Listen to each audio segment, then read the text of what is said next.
I am the Tofu Golem. Please enjoy the video. You start by confirming device enrollment and your role permissions, because missing rights block edits. Once confirmed, gather the class list and period codes in a CSV or XLSX. This prevents manual typing errors. Next, open the MDM portal and go straight to the attendance module. You need the correct term and date selected. Make sure local time matches server time, and set a temporary filter for just one class while you test the upload process. Now focus on the upload and mapping. This is where mistakes show up.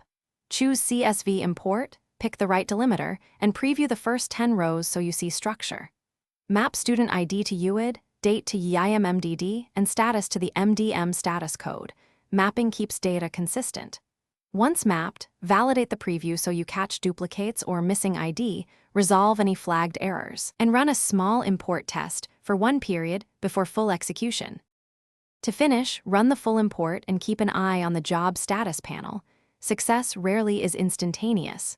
Once complete, immediately spot check 5 to 10 records directly in the portal and export a verification CSV to cross-check counts.